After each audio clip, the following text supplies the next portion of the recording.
తాకట్టులో ఉన్న బంగారాన్ని విడిపించి ఆ రోజు ఆన్లైన్ రేటుకే మేము కొంటాం. Sharma gold company.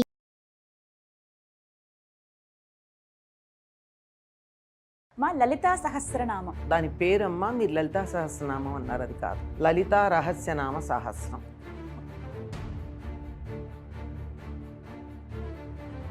అంటే గురుముఖంగా తెలుసుకుంటే ఖచ్చితంగా అన్ని తెలుసు. గురుముఖంగా తెలుసుకుని ఏం చేస్తారమ్మా? సాధన చేసే వాళ్ళకి కావాలి.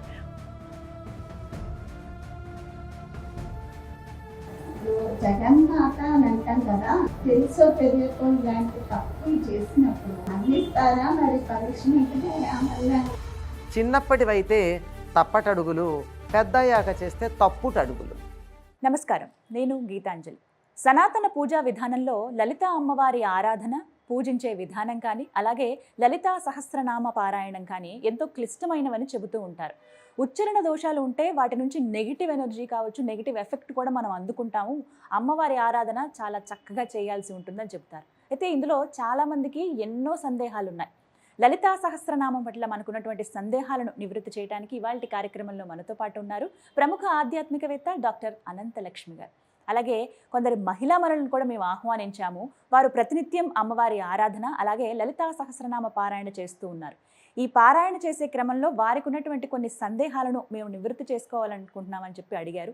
అందుకనే ఈ కార్యక్రమాన్ని మేము ఏర్పాటు చేసాం. అలాగే మీకు కూడా ఎన్నో సందేహాలు ఉండొచ్చు.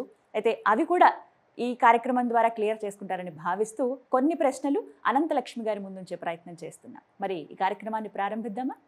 అమ్మ నమస్కారం అండి. మా ఎన్నో సందేహాలు మన నిత్య జీవితంలో మనం చూస్తూనే ఉంటాం. అయితే నిత్యం చేసేటువంటి దీపారాధన గురించి కొంతమంది కొన్ని ప్రశ్నలు అడిగారు కామెంట్స్ రూపంలో. అందులో ఇది అనంతలక్ష్మి గారిని అడగండి, మేము నివృత్తి చేసుకోవాలనుకుంటున్నాం ఈ సందేహాలను అడిగినవి మీ ముందు ఉంచుతున్నాను. ప్రతినిత్యం చేసేటువంటి దీపారాధన అసలు ఏ విధంగా చేయాలి? దీపం అసలు దేవుడి ముందు ఎందుకు పెట్టాలి? మహిళలే దీపారాధన చేయాలా, పురుషులు కూడా చేయాలా? ఇలా ఎన్నో సందేహాలు ఉన్నాయి. వీటికి మీ సమాధానం?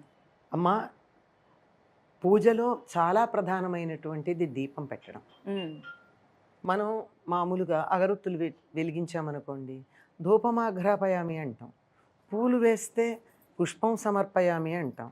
ఒక దీపాన్ని ఏమంటున్నాం? దీప ఆరాధన అంటున్నాం.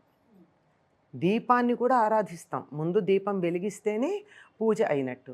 అంటే ఆత్మజ్యోతికి ప్రతీకగా ఒక జ్యోతిని అక్కడ పెట్టుకుని భగవంతుణ్ణి జ్యోతి రూపంగా ఆరాధించటం తప్పనిసరిగా చెయ్యాలి. మీరు స్త్రీలే చెయ్యాలా అని అడిగారు. ఇది ఈ కాలంలో చాలామందికి వస్తూ ఉన్న సందేహం. కానీ వాస్తవంగా ఇంట్లో పూజ చేయవలసినటువంటిది పురుషుడమ్మ. ఇంటి యజమాని ఎవరైతే వాళ్ళు పూజ చేస్తే ఇంటిల్లిపాదికి వస్తుంది. ఆడవాళ్ళు చేస్తే వాళ్ళకు వస్తుందండి, భర్తకి పిల్లలకి రాదు. అందుకని ప్రత్యేకంగా వాళ్ళు పిల్లల కోసం ఏదన్నా అనుకుంటే సంకల్పం చెప్పుకుని చెయ్యాలి. కానీ లేకపోతే ఇంట్లో చేయవలసినది యజమాని మాత్రమే. ఇంటి యజమాని అని ఎవరిని అంటామో వారే చేస్తారు. యజమాని అన్న పదానికే యజ్ఞం చేసేవాడు అని అర్థం. ఏం యజ్ఞం చేస్తాడు? దీపం పెట్టడం, పూజ చేయడం కూడా యజ్ఞమే. పూర్వకాలం పెద్ద పెద్ద యజ్ఞాలు చేసేవారు. పెద్ద యజ్ఞాలు కాకపోయినా చిన్న యజ్ఞాలు ప్రతిదీ కూడా యజ్ఞార్థక్రియగా చేసేటటువంటి, యజ్ఞానికి ప్రతీకగా చేసేటటువంటి పూజ కూడా పురుషుడే చేయవలెను. అది చెయ్యకపోతే, వాళ్ళు చేయకపోతే, ఎవరూ చేయకపోతే తర్వాత తరాల వాళ్ళకి ఎట్లా తెలుస్తుంది ఇంట్లో శుభం ఎట్లా జరుగుతుంది అని చెప్పి ఎవరో ఒకళ్ళు చెయ్యాలి. గనక ఆడవాళ్ళు చేస్తూ ఉన్నారు. ఇంటిల్లిపాదికి మంచి జరగాలంటే తప్పనిసరిగా ఇంట్లో పెద్దవాళ్ళు ఎవరున్నారో మగవాళ్ళు వాళ్ళు చెయ్యాలి. లేని పక్షంలో మిగిలిన వాళ్ళు చేస్తారు. ఇది ఎవరు చెయ్యాలి అన్న దానికి సమాధానం. దీపం ఎలా పెట్టాలి దీని గురించి కొన్ని వందల సార్లు చెప్పినా అనేకమైనటువంటి ఇతరమైన ఆగమాలు కానీ, అనేక రకాలైన ఇతరమైనటువంటి పూజా విధానాలు కొన్ని ఉన్నాయి. తాంత్రిక పూజా విధానాలు. వాళ్ళు ఏదో ఒక ప్రత్యేకమైనటువంటి ప్రయోజనాన్ని ఆశించి చేసేటటువంటి తాంత్రిక విధానాల వల్ల వాళ్ళు పెట్టేటటువంటివి మనం కూడా పెట్టాలేమని భ్రమపడుతూ ఉంటారు అందరూ. మామూలుగా నిత్యంగా పెట్టాలంటే దీపం పెట్టేప్పుడు ఏం చెప్పుకుంటాం? సాధ్యం త్రివర్తి సంయుక్తం వహ్నినాయోజితం మయా గృహాణ మంగళం దీపం త్రైలోక్యతిమిరాపహం అని పెట్టుకున్నాం. ఎంత ఆశ మనకి!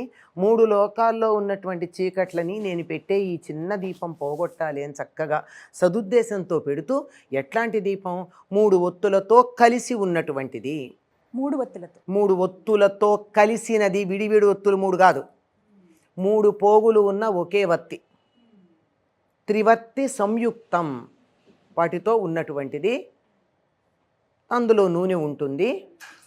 నేను వెలిగించాను. వహ్నినా యోజితం మయ, అగ్నితో నా చేత వెలిగించబడినటువంటిది ముల్లోకాల చీకట్లను పోగొడుతుంది. అందుకే సంప్రదాయం తెలిసినటువంటి పెద్దలు ఎవరైనా 3 పోగులు ఉన్న ఒత్తే వాడతారు, లేదా 3 బొడ్డు ఒత్తి చేస్తే కూడా 3 కలిపి ఒకటి చేసి మధ్యలో పెడతారు. కాకపోతే 2 వేసే సంప్రదాయం ఉంది. శాస్త్రానికి సంప్రదాయానికి కొంచెం తేడా ఉంది. 2 ఎందుకు వేస్తారంటే, ఒక ఒత్తి అశుభ సమయంలో వేస్తారు, అందుకని దానికి సూచనగా ఉంటుంది కదా అని చెప్పి 2 ఒత్తులు వేస్తారు. సాధారణంగా మనం చూసేది అది. 2 ఒత్తులు వేస్తాం. 2 ఒత్తులు వేసి నూనె వేసి చక్కగా దీపం వెలిగించి, దీపానికి కుంకుమ పెట్టవలెను. కనీసం గంధము, అక్షతలు, కుంకుమ పెట్టి దీపం దగ్గర కూడా పువ్వు పెడతారు. సాధారణంగా మనం బయట చూస్తూ ఉంటాం. చక్కగా దీప ప్రజ్వలన అంటారు.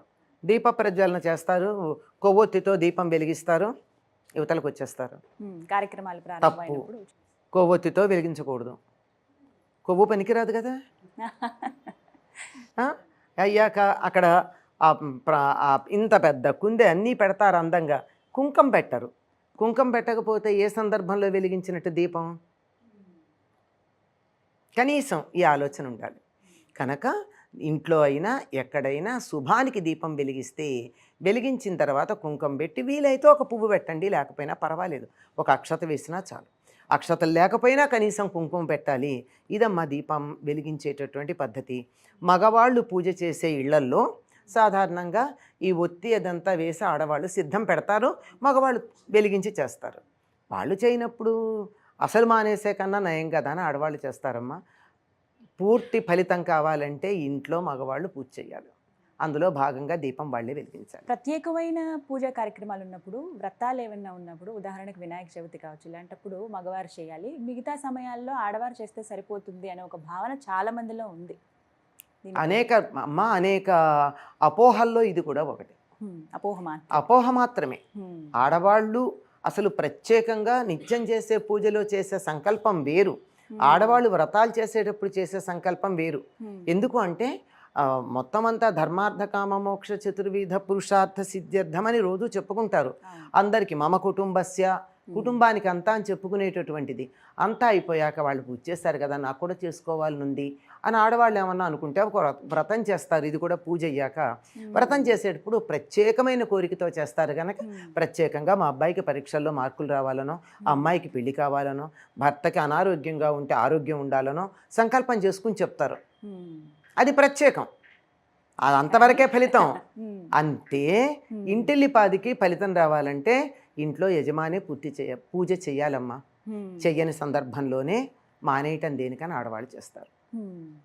వంటింటితో పాటు పూజ గదిని కూడా ఆడవాళ్ళకి అప్పచెప్పేసి సుఖపడిపోదాం అనుకునేటటువంటి ఒక ఆలోచన, అంతే, అంతకన్నా ఇంకేం లేదు.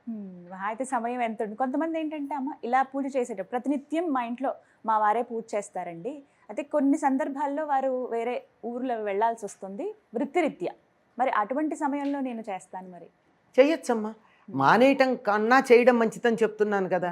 నిత్యం ఆయన చేస్తూ ఉంటారు, ఆ కుదరినప్పుడు మానేయడం దేనికని వీళ్ళు చేస్తారు. నిత్యం చేస్తుంటే సరిపోతుంది. చేయొచ్చు, చెయ్యకూడదని లేదు. వాళ్ళు చేయడం మంచిది అంటున్నాం కానీ ఆడవాళ్ళు పూజ చేయకూడదని చెప్పలేదే. వాళ్ళు చేస్తే అందరికీ వస్తుంది, వీళ్ళు చేస్తే వీళ్ళకి వస్తుంది, అంతే తేడా. దీపం పెట్టడం మాత్రం ప్రథమం. అది దీపం పెట్టందే పూజ చేస్తే ఏం లాభం అమ్మ. భగవంతుడు వెలుగు, భగ శబ్దానికే వెలుగు స్వరూపం అయినటువంటి వాడని, ఆ వెలుగుకు ప్రతీకగా ఇక్కడ వెలుగు వెలిగిస్తున్నాం. ఇక్కడో వెలుగుంది, అక్కడో వెలుగుంది. ఆ వెలుగుని మనం ఆ వెలుగుగా భావించుకుంటూ చేసేటటువంటి దీపం చాలా ప్రధానమైంది. ఇంకా కొన్ని ఇళ్లలో అయితే దేవుడికి దీపం పెట్టొస్తామంటూ ఉంటారు. పూజ అన్నదానికి పర్యాయ పదంగా దీపాన్ని కూడా ఆరాధనే చేస్తాం, దేవుణ్ణి ఆరాధనే చేస్తాం. దీపం వెలిగించటం చాలా ప్రధానమైంది. సందర్భం మా అమ్మగారు కూడా దీపారాధన అయిందా ఇలాంటి దీపారాధన అన్నది పూజ అన్న అర్థంలోనే వాడతాం. చక్కగా నివృత్తి చేశారమ్మా. మా లలితా సహస్రనామం ప్రతి ఒక్కరూ పారాయణ చేయాలి, చేస్తే చాలా మంచిది అని చెబుతారు.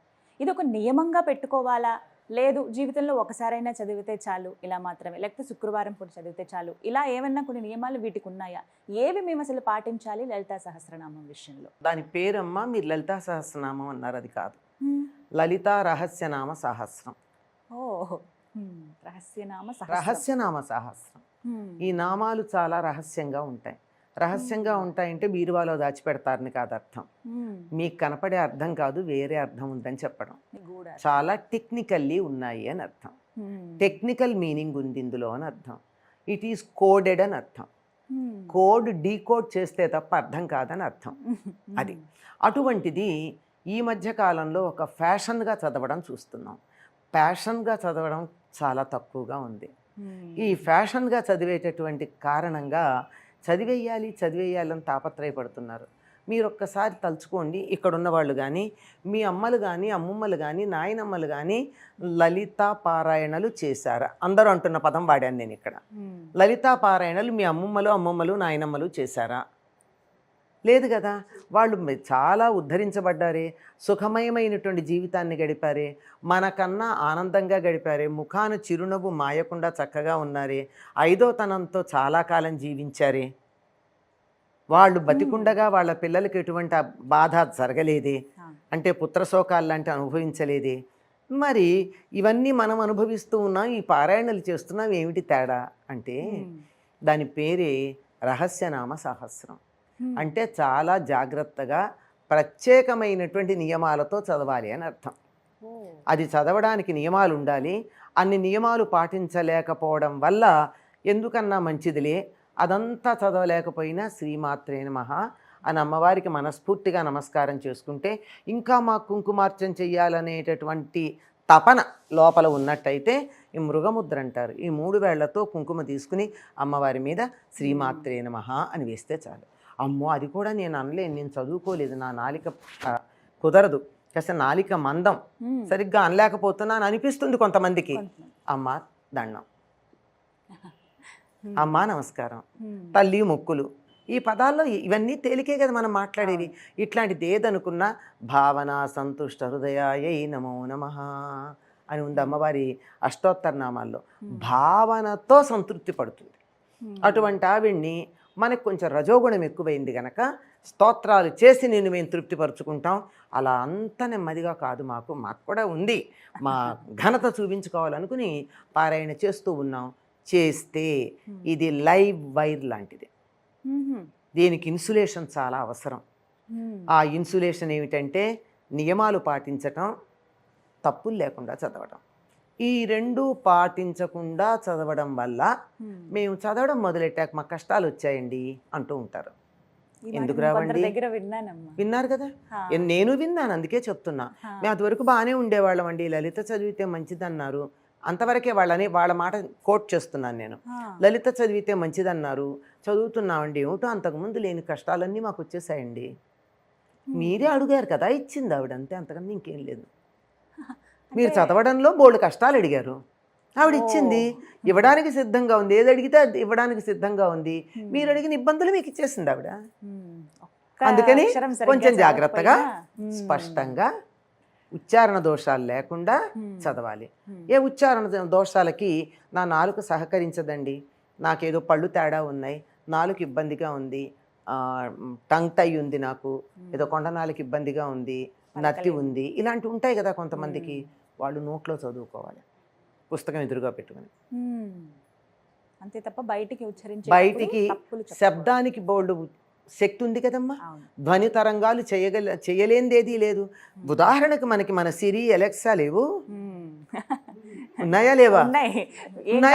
చేసి పెడుతున్నాయి. మన ధ్వనికైనా సమాధానం చెప్తున్నాయి. మరి ధ్వనికి సమాధానం చెప్పేటప్పుడు మీ గొంతు కాక వేరే గొంతుకి అలెక్సా రెస్పాండ్ అవుతుందా? You have a different intonation. అందువల్ల మీ ఇంటోనేషన్ ఇమిటేట్ చేస్తే అవుతుంది, లేకపోతే అవ్వదు. మరి ఒక అలెక్సా లాంటిదే స్పష్టమైన ధ్వనికి రెస్పాండ్ అవుతూ ఉన్నప్పుడు అంతకన్నా పెద్ద ఎనర్జీ మనకి రెస్పాండ్ అవ్వాలంటే ధ్వనిని ఎంత జాగ్రత్తగా ఉచ్చరించాలి. అది లేకపోవడం వల్ల మీరు ఏదడిగితే అలెక్సా కాకపోతే గిలెక్సా పలుకుతుంది మనం మాట్లాడితే. ఈ గిలెక్సా పలకకుండా ఉండాలంటే అలెక్సానే పలకాలంటే స్పష్టంగా ఉచ్చరించాలి. ఈ నియమాలు తప్పనిసరిగా పాటించాలమ్మా. తర్వాత చాలా పవర్ఫుల్ గనక ఆ పవర్ అన్నది స్వచ్ఛమైనటువంటి ఆ, పదార్థాన్ని అగ్నిలో వేస్తే పరిమళం వస్తుంది. మిరపకాయలు వేస్తే ఘాటు వస్తుంది. మనం ఇందులో స్వచ్ఛమైనటువంటి ధ్వని వేస్తున్నామా, మిరపకాయలు మిరియాలు లాంటివి వేస్తున్నామా అన్నదాన్ని ఆలోచించుకుని చక్కగా చేస్తే ఫలితం ఎందుకు ఉంటుంది అన్నదాన్ని మీకు అర్థమై ఉంటుంది. ఏమీ లేకపోతే ఇంత పసుపు వేసినా చాలు వాతావరణం అందరినీ భయపెట్టడానికి. చాలా అవును. అంచేత జాగ్రత్తగా చదవాలి. చదివే విషయంలో ఎంత జాగ్రత్తగా ఉండాలని మీ నుంచి ఇప్పుడు తెలిసిందమ్మా. మ్మ్. అంటే మేము చదువుతున్నాం, ఎన్నో ఏళ్ళ నుంచి చదువుతున్నాం. కొంతమంది మీరు అన్నట్టు ఇందాక ఫ్యాషన్ అన్నారు, ఈ మాట కరెక్టేనేమో. రెండు, ప్యాషన్ ఒకటి ఫ్యాషన్ ఒకటి, అవును. రెండూ ఉన్నాయి. ఎంతమంది అంటే 100 మంది, ఇలా 100 మంది మేము ఇలా పారాయణకు వెళ్తున్నామండి. చూశానమ్మా నేను. చాలా మంది అమ్మా ఈ రోజుల్లో ముచ్చటేసేది, అమ్మా ఇంతమంది పారాయణ చేస్తున్నారండి. కానీ వాళ్ళు చేసే చిన్న తప్పు వాళ్ళ జీవితాలనే మార్చేస్తుంది అనమాట. అదొకటి అందరూ గుర్తుపెట్టుకోవాలి. అలాగే ఇప్పుడు వీరి సందేహాలు ఒకసారి తెలుసు. ఎందుకంటే ఇప్పుడు లలిత గురించి చెప్పట్లేదు కానీ వేరే అలక్ష్మీర్మేనస్యతాం అని ఉంటుంది శ్రీ సూక్తంలో. ఆ అన్నది అవగ్రహంగా ఉండాలి. లక్ష్మీర్మేనస్యతాం అని చదువుతారు. అలక్ష్మి మాకు పోవాలి అని కోరుకునే సమయంలో లక్ష్మి మాకు పోవాలి అని కోరుకుంటే ఫలితం ఏముంది? ఆవిడ ఏదైనా ఇవ్వడానికి రెడీగా ఉంది. నువ్వు ఏ మీట నొక్కావో దాని ఫలితం వస్తుంది. ఫ్యాను మీట నొక్కితే ఫ్యాను కదులుతుంది, దీపం మీట నొక్కితే దీపం కదులుతుంది. నువ్వు ఏ మీట నొక్కావు అది గుర్తుపెట్టుకోవాలి. ఎన్ని ఫలితం తీసుకోవడానికి కూడా సిద్ధంగా ఉండాలి. అంచేత కొంచెం జాగ్రత్తగా, తొందర ఏం లేదు. ఓ నెలకు కష్టపడండి, కూర్చోండి, నేర్చుకోండి. తప్పులు లేకుండా ఉచ్చరించడం నేర్చుకోండి. అప్పటిదాకా పైకి ఉచ్చరించకుండా కళ్ళతో చూస్తూ చదవండి. మేము చదివామనేటటువంటి ఫ్యాషన్ కోసం కాదు, బాగా చదవాలనే ప్యాషన్తో చదవండి. అమ్మ అనుగ్రహం కూడా అదే విధంగా ఉంటుంది. అంతే, ఏదంటే అదే. వాళ్ళకి ఏమి దైవం అన్నది ఇట్స్ లైక్ ఏ మిర్రర్. మనం నవ్వితే నవ్వుతుంది ప్రతిబింబం, మనం ఏడిస్తే ఏడుస్తుంది, మనం తిడితే తిడుతుంది. అంతేగాని ప్రత్యేకం ఏం లేదు. అందువల్ల మనకి సత్ఫలితం కావాలంటే మనం చక్కగా ఉండాలి. సరే, అందరూ వివేపించేస్తున్నారు ఆసక్తిగా. ఇంకా మీ సందేహాలు లలితా సహస్రనామం పట్ల ఏమున్నాయో అనంతలక్ష్మి గారిని అడిగి నివృత్తి చేసుకోండి. ముందుగా ఎవరండి? అమ్మ నమస్కారం అమ్మ. నా పేరు పద్మచరాణి.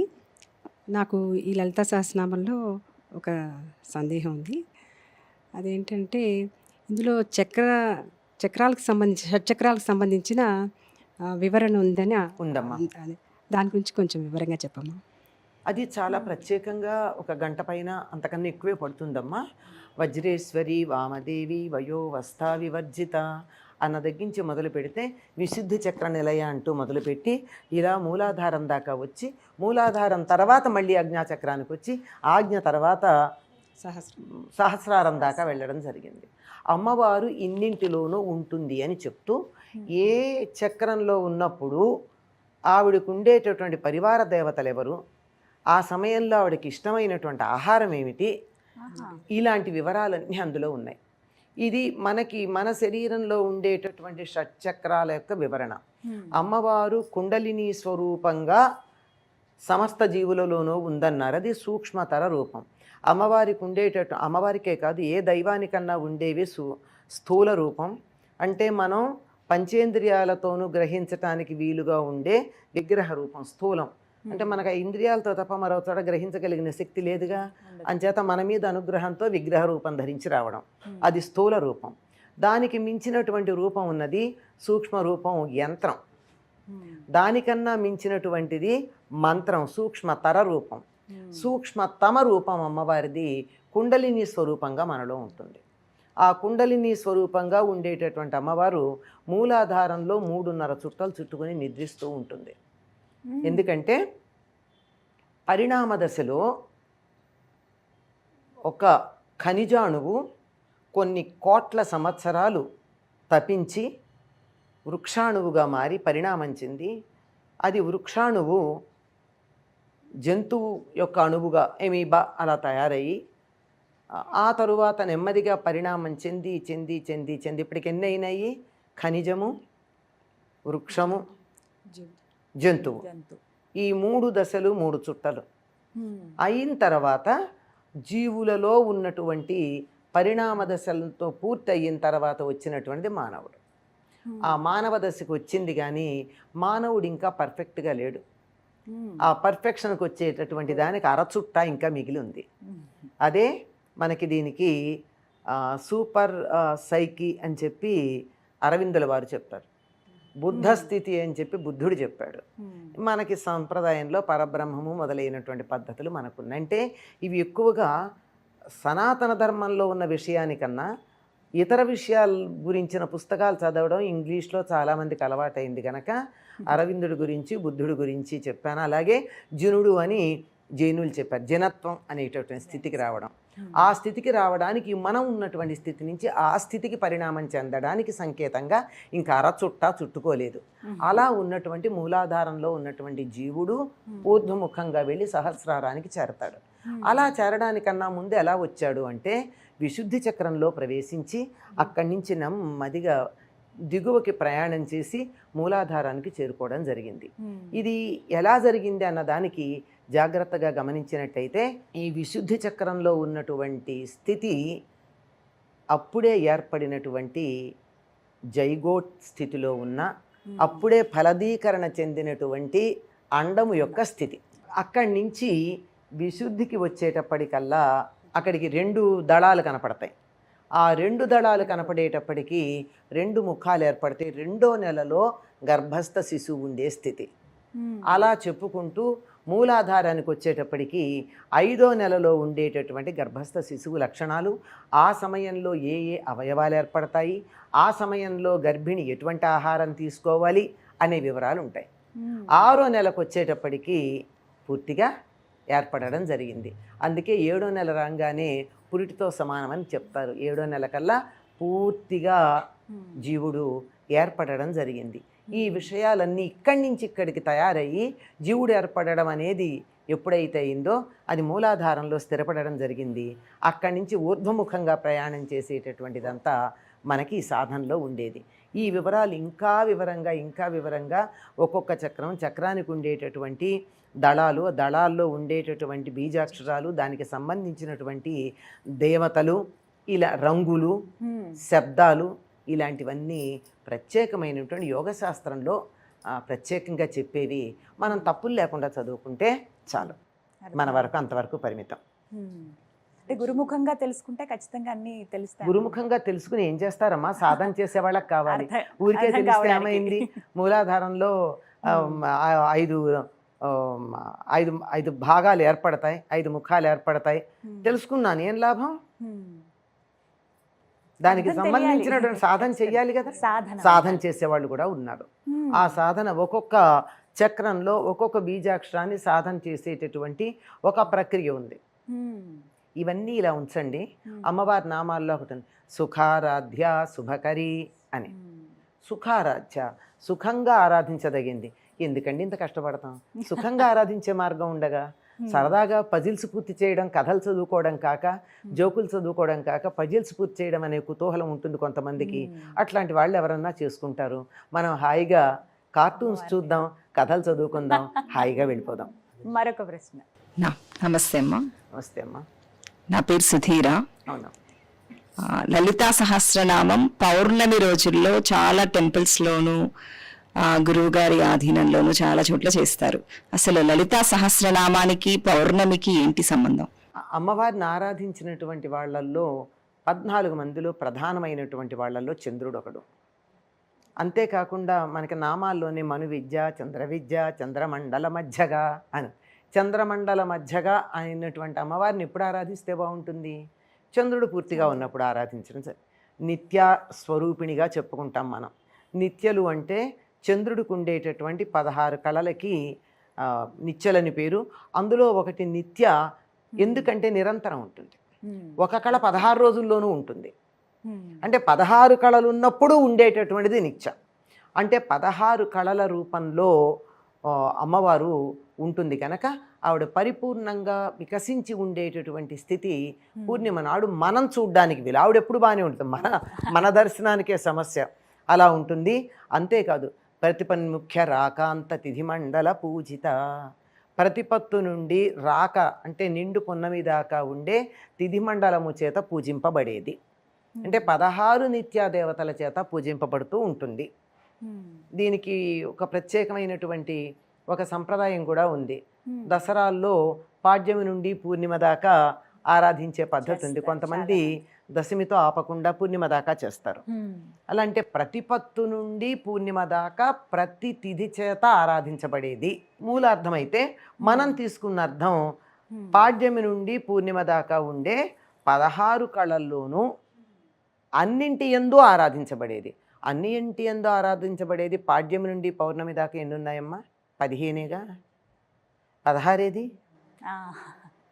అమావాస్య. అమావాస్యతో మొదలుపెట్టి పాడ్యమి నుండి పూర్ణిమ దాకా ఆరాధిస్తే 16 అవుతాయి. అలా 16 కళలలోనూ ఆరాధించబడేది అని ఒక అర్థం. 16 కళలు కలిసి ఉన్నప్పుడు ఈ మొత్తం 15 అందులోనే ఉన్నాయి కదా.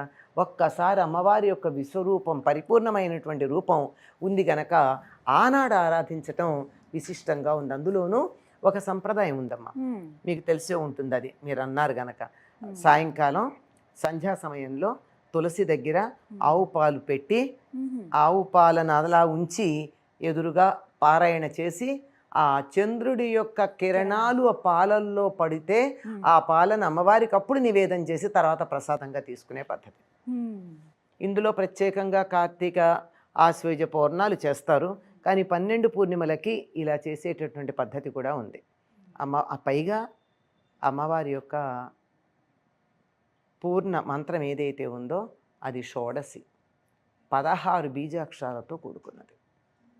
అమ్మవారికి ఉన్న నామాల్లో కూడా ఒకటి షోడశి అని. మరొక ప్రశ్న అండి. నమస్తే అమ్మా, నా పేరు శ్రీదేవి. అంటే లలితా సహస్రం అందరూ చదువుతున్నారు, ప్రతి ఒక్కళ్ళు కూడా చదువుతున్నారు.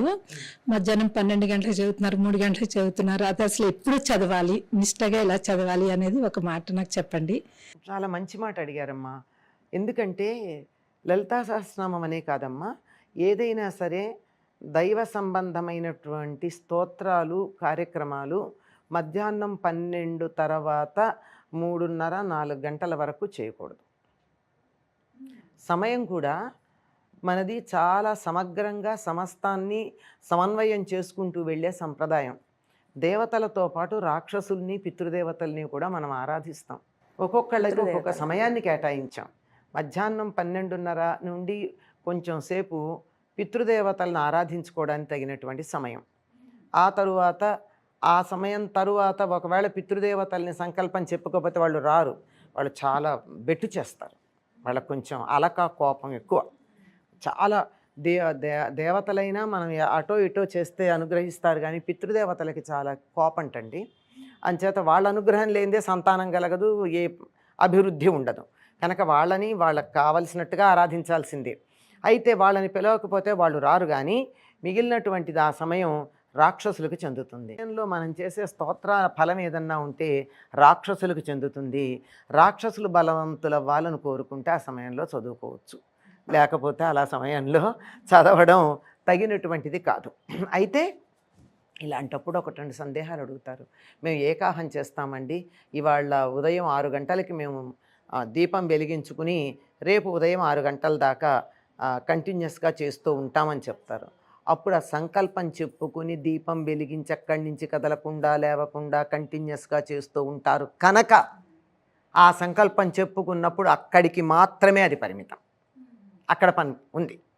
అంతేగాని మామూలుగా పని అంతా అయ్యాక అందరినీ పంపించి కడుపు నిండా టిఫిన్ తిని హాయిగా మన చూడాల్సిన సీరియల్స్ చూసుకుని 12:30కి నేను పారాయణ చేస్తాను కూర్చున్నారు అనుకోండి, ఏం పర్వాలా, రాక్షసులు బలవంతులు అవుతారు.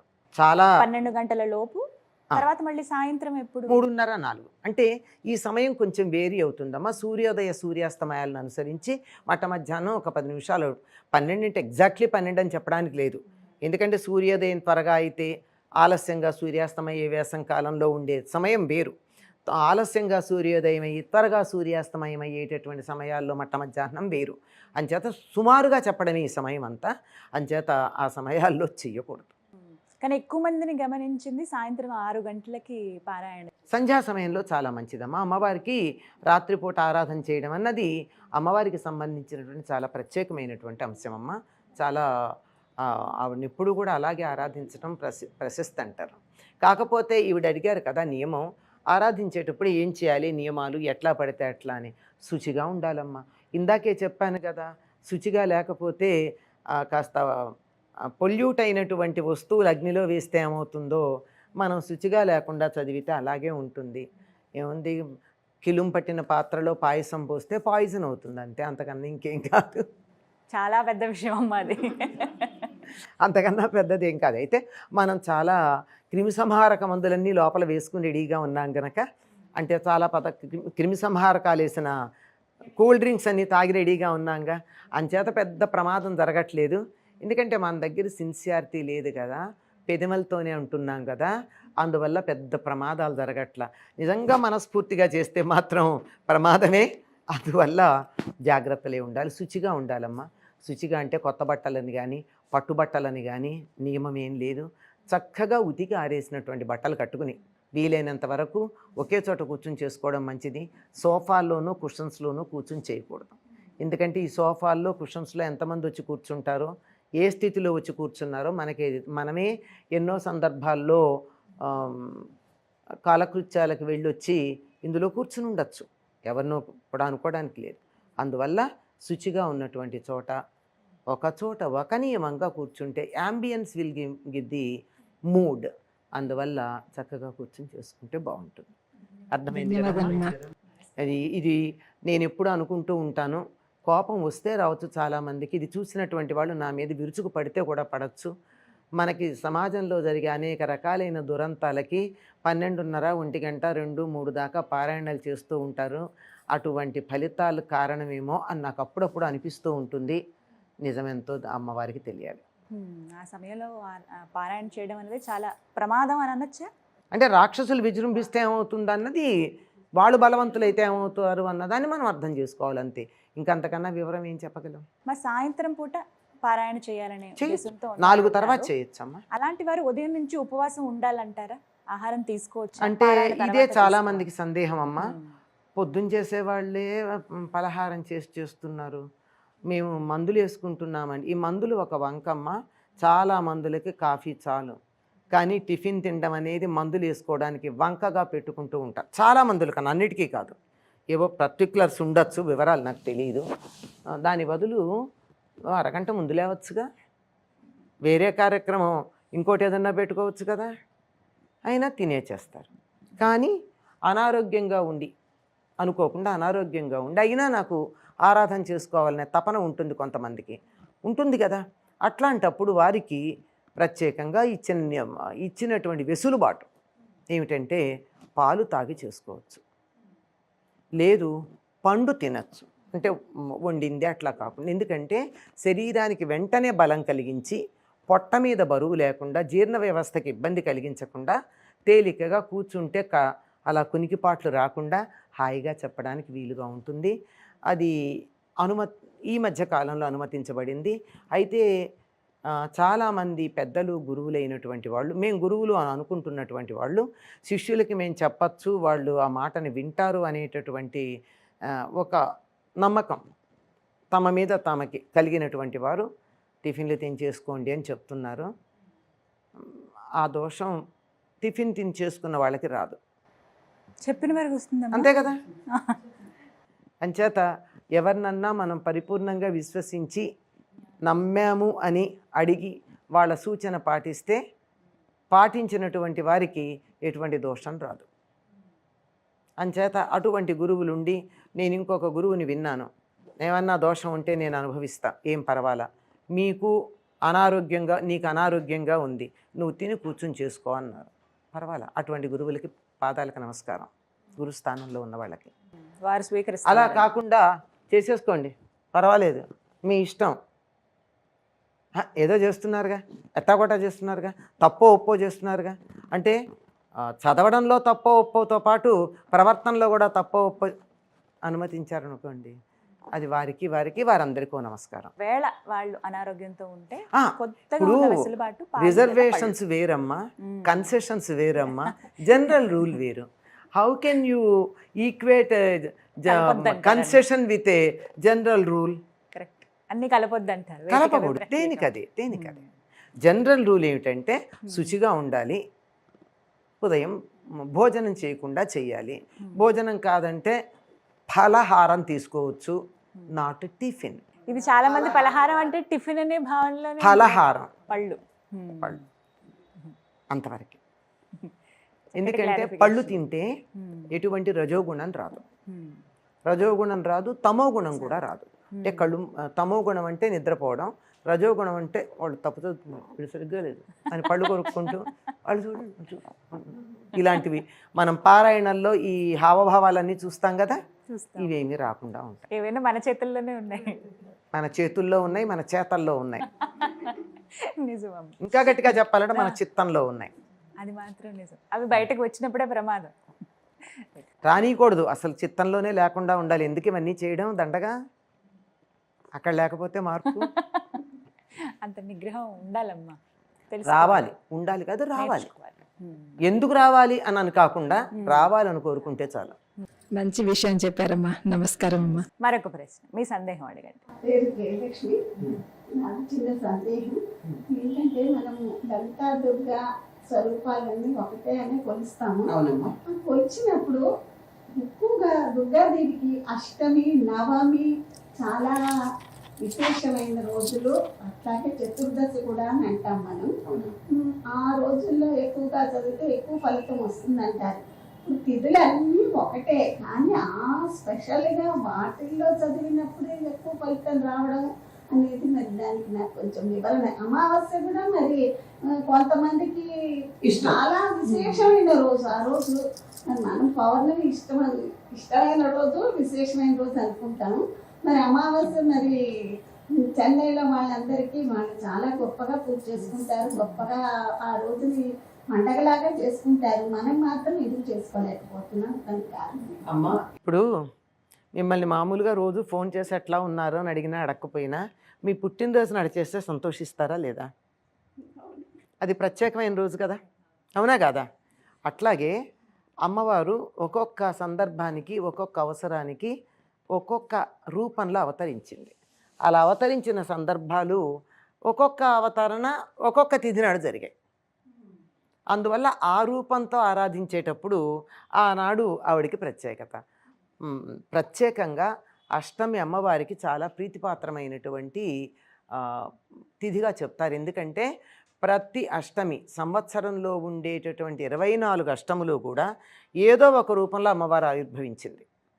భవాన్యష్టమి, దుర్గాష్టమి, ఇలా చూడండి, మొత్తం 24 అష్టములకి అమ్మవారు ఒక్కొక్క రూపంలో అవతరించింది. అంచేత ప్రతి అష్టమి చాలా విశేషమైనటువంటిది. దీనికి సంబంధించి మేనాదేవి అంటే హిమవంతుని యొక్క భార్య. ఆవిడ ఒకప్పుడు అమ్మవారి గురించి 24 అష్టములు అష్టమి నాడు పూజ చేసిందట. 24 అష్టములు చేసి ప్రతిరోజు ఆ పూజ చేసిన రోజునేవో ఆవిడ నియమాలేవో పాటించింది. అష్టమి పూజా విధానం. ఆ ముత్తైదువులకు తాంబూలం ఇచ్చుకుందిట. అమ్మవారు చాలా సంతోషించి, ఏం కావాలి నీకు వరమని అడిగిందిట. అమ్మ, నువ్వు మా ఇంట్లో చంటి పిల్లలాగా ఉండవా, నీ కూతురులాగా మా ఇంట్లో పుట్టవా అని అడిగిందిట. అందుకని పార్వతీదేవిగా దక్షయజ్ఞం అయిపోయిన తర్వాత సతీదేవిగా శరీరం వదిలినటువంటి ఆవిడ పార్వతిగా పర్వతరాజు ఇంట్లో పుట్టింది. అంచేత ఆవిడ చేసిన పూజ ఏమిటంటే 24 అష్టములు పూజించింది అమ్మవారిని. ఎందుకంటే ప్రతి అష్టమి మీరు గమనించండి, ప్రతి అష్టమికి ఉంటుంది. ఈ దుర్గాష్టమి, భవాన్యష్టమి, ఇంకా పేర్లు ఉన్నాయి. ఆ వరుసగా అష్టములన్నీ కూడా ఏదో ఒక రూపంలో అమ్మవారు ఆవిర్భవించినటువంటిది అష్టమి నాడు. మాట కూడా అన్నారు, తమిళనాడు అక్కడ ఆచారం చూసుకుంటే ఎక్కువగా అమావాస్య రోజులు వారు వివిధ పూజలు చేయటంగా నవి చేస్తారు. మనం పౌర్ణమి చాలా శుభసూచకంగా భావిస్తాము. ఈ వ్యత్యాసాన్ని ఏ విధంగా చూడాలంటారు? ఎందుకు అంటేనమ్మా, వాళ్ళ లెక్క ప్రకారం అమావాస్య మర్నాటి నుంచి శుక్లపక్షం మొదలవుతుంది. ఎదుగుతున్నాడు చంద్రుడు, అందుకని వాళ్ళు ఎదుగుదలను ఆరాధించారు. మనం అప్పుడే పూర్తిగా వచ్చినటువంటి ఎదిగిపోయిన తర్వాత ఉన్న చంద్రుడిని ఆరాధించటం మనం అనుకుంటున్నాం. ఈ రెండిటికి ఉన్నటువంటి తేడా. అంతకన్నా ఇంకేం లేదు. నిజం చెప్పాలంటే అన్ని తిథులు పవిత్రమైనవి, అన్నీ సరైనవి. అయితే కొన్ని తిథులు కొన్ని కార్యక్రమాలకు బాగుంటాయి. ఇది మనకి బాగా అర్థం కావాలంటే ఏం చెప్తామంటే, ఏదైనా ధ్యానం అది పొద్దున బాగుంటుంది, భోజనం పొద్దున బాగుంటుంది. మిట్ట మధ్యాహ్నం ఏం చేస్తాం, బయటికి వెళ్ళే పనులు ఉంటే ఎప్పుడు చేయాలి? మొక్కలకి నీళ్ళు ఎప్పుడు పోస్తాం? సాయంత్రం పోస్తాం. పూలు ఎప్పుడు కోస్తాం? ఉదయం కోస్తాం. మిట్ట మధ్యాహ్నం 12ంటికి పూలు కోస్తామా? మొక్కలకి నీళ్లు పోస్తామా? చెయ్యం కదా. అంచేత ఒక్కొక్క పనికి ఒక్కొక్క కాలం సరైనటువంటిది. అంచేత ఈ పూజకి ఈ కాలం, ఈ సమయం బాగుంటుంది, ఈ కార్యక్రమానికి ఈ సమయం బాగుంటుంది, దీనికి ఇది బాగుంటుంది అని చెప్పడం ఉందే తప్ప ఏది పనికిరాందని కాదు. మెట్ట మధ్యాహ్నం పూలు కొయ్యడానికి పనికిరాదని ఎట్లా అంటామో కొన్ని పనులకు కొన్ని పనికిరావు, అంతే, అంతకన్నా ఇంకేం కాదు. కానీ అంత కాలంలో కాలం భగవత్ స్వరూపమైనప్పుడు ప్రతి క్షణం పవిత్రమైందే, ప్రతి క్షణం విలువైందే. దాన్ని చాలా జాగ్రత్తగా మనం వినియోగించుకోవాల్సిందే. చక్కగా వివరించారమ్మా. మరొక ప్రశ్న, మీ సందేహం అడిగండి. నాకు ఊహ తెలిసినప్పటి నుంచి 4 దశాబ్దాలుగా లలితా సహస్రనామం చదువుకుంటూ ఉంటామండి, మాకు చెల్లెళ్ళ అందరం. ఈ మధ్య కొత్తగా కొన్ని నెలలుగా, కొన్ని సంవత్సరాలుగా వింటున్నాము నామ సంపుటీకరణము లలితా సహస్రనామము అని. నామ సంపుటీకరణము అసలు ముందు మీరు చదివింది ఎట్లా చదివారమ్మా? స్తోత్రంగా చదివారా? స్తోత్రంగానే చదివారు కదా. శ్రీమాత శ్రీ మహారాజ్ఞి శ్రీమత్ సింహాసనేశ్వరి అని చదివారు. అంతేగాని ఓం ఐం హ్రీం శ్రీం శ్రీమాత్రే నమః అని చదివారా? నామం అంటే శ్రీమాత అన్నది ఒక నామం. దాన్ని నామంగా మనం చెప్పాలంటే అమ్మవారికి సంబంధించిన, ఇప్పుడు నేను చెప్పాను కనుక మీరు ఎవరు అనకండి, నేను కూడా ఇది బీజాక్షరాలు అన్న ఉద్దేశంతో అంటలా అనకూడదు గనక. కానీ పుస్తకాల్లో అచ్చులో కూడా ఉన్నాయి గనక ఊరికి ఏది అక్షరాలుగా భావించుకుని వినండి, బీజాక్షరాలు కాకుండా. ఓం ఐం హ్రీం శ్రీం ఇవి 4 అమ్మవారికి సంబంధించినటువంటి బీజాక్షరాలు. ఇవి తప్పనిసరిగా ఉపదేశం లేని వాళ్ళు అనకూడదు. ఇది అని శ్రీమాత్రే నమః అని అంటే అది నామంతో పూజించినట్టు. ఈ నామంతో పూజించినట్టు చేయడం అన్నది ఎవరికి అవకాశం ఉంది అంటే, ఎవరైతే మంత్రం ఉపదేశం పొంది ఉన్నారో వాళ్ళు మాత్రమే చెయ్యాలి. స్తోత్రం మనం చేసుకోవచ్చు, పూర్వకాలం ఇది కూడా చేసేవారు కాదు, దీన్ని కూడా వద్దని చెప్తూ ఉండేవారు. అయితే పీఠాధిపతులు లాంటి వాళ్ళు కొంతమంది అందరికీ కుతూహలం ఉంది, అవకాశం కల్పించటం మంచిది అని ఆలోచించి వాళ్ళు చెప్పడం వల్ల జరుగుతూ ఉన్నది. దాన్ని సరిగ్గా చేయించాలని మనం అనుకుంటున్నాం అంతే తప్ప ఈ నామాలతో చేయడం అన్నది అది కూడా పగలంతా ఉపవాసం ఉండి, నిక్కచ్చిగా, అందులో అనుమానం ఏం లేదు, పగలంతా ఉపవాసం ఉండి సూర్యాస్తమయ సమయంలో దీపం పెట్టుకుని అప్పుడు అమ్మవారికి కుంకుమతో ఈ నామాలను ఇలా చదువుకోవాలి. ఇది పద్ధతి. ఇంకా ఎవరు వాళ్ళకి తోచిన పద్ధతులు మొదలు పెడితే వాళ్ళు చెప్పుకోవచ్చమ్మా. సంపుటి అంటే ప్రతి దానికి కూడా ఇటు అటు ఆ నామం చెప్పి మళ్ళీ తర్వాత నామానికి వెళ్ళాలి. ఇప్పుడు శ్రీమాత్రే నమః అన్న దాంతో సంపుటి చేయాలంటే శ్రీమాత్రే నమః ఇటు, శ్రీమాత్రే నమః మధ్య, మళ్ళీ శ్రీమాత్రే నమః ఇటుపక్క బ్రాకెట్ అయిపోయింది, ఇది ఒకటైంది. మళ్ళీ మొదలు పెట్టాలంటే శ్రీమాత్రే నమః శ్రీ మహారాజ్ఞై నమః శ్రీమాత్రే నమః 2. మళ్ళీ చేయాలంటే శ్రీమాత్రే నమః సింహాసనేశ్వర్యై నమః శ్రీమాత్రే నమః 3. ఇలా చెయ్యాలి. ఇలా చెయ్యగలిగినటువంటిది ఒక తాపత్రయంతో చేయడం. ఎవరైనా ఒక ఉపదేశం పొందినటువంటి వారు శ్రీ విద్యోపాసకులుంటే వారు చెయ్యాలి. మిగిలిన వాళ్ళు కుతూహలం ఉంటే వాళ్ళ కుతూహలాన్ని మనం ఏం అనలేం, కానీ శాస్త్రం అయితే అంగీకరించిన విషయం కాదు. కాకపోతే ఈ మధ్యకాలంలో ఇలాంటిది కాదు, కానీ ఇవన్నీ కాకుండా ఇందులో ఏదో ఆరోగ్యం కావాలని అలాంటివి 16 అక్షరాలు ఒకే నామం ఉన్నటువంటి నామం తీసుకుని దాంతో సంపుటీకరణ చేస్తూ చదువుతున్నారు. అది నేను విన్నాను. ఎలా చదివారంటే ఆ ఒక్క నామం చదివి శ్రీమాత శ్రీ మహారాజ్ఞి శ్రీమత్ సింహాసనేశ్వరి ఈ 16 అక్షరాలై మళ్ళీ ఆ నామాన్ని చదువుతున్నారు. అంతేకాని సంపుటి అవల మళ్ళీ ఇంకోసారి చదివితే కదా సంపుటి అయ్యేది. పైగా సంపుటి నామానికి చేయాలి, కానీ పాదానికి కాదు కదా. ఇలా ఎవరికి తోచని విధంలో ఇది వాళ్ళ భక్తిని బట్టి అమ్మవారు అంగీకరిస్తుందని అనుకోవాలి. అంతే కదా, రకరకాల పద్ధతులు ఉన్నాయి. అమ్మవారు అంగీకరించే ఉండాలి, లేకపోతే వాళ్ళు ఇబ్బందులు పాలయ్యి ఈ పాటికి మానేసి ఉండేవారు. ఇలా రకరకాలుగా చేసేటటువంటి పద్ధతి ఉంది. దానికి మనం వాళ్ళ ఇష్టం నమస్కరించి వదిలేయడమే. ఇప్పుడు ఒక చిన్న సందేహం వచ్చింది మీరు చెప్తున్నప్పుడు. ఇప్పుడు జగన్మాత అని అంటాం కదా, అందరికీ మరి తల్లి లాంటిది. తెలుసో తెలియకో ఇలాంటి తప్పులు చేసినప్పుడు ఆవిడ మరి చిన్నపిల్లలు కదా వీళ్ళు అని చెప్పి ఆవిడ మరణిస్తారా మరి పనిష్మెంట్గా ఏమన్నా మరి అలా ఎట్లా? అమ్మవారితో మనం అనుసంధానం అయినప్పుడు మన మనస్సు మన ప్రేమని బట్టి ఆవిడ మన భక్తి ఎంత ఉందో దాన్ని బట్టి అనుగ్రహిస్తారు.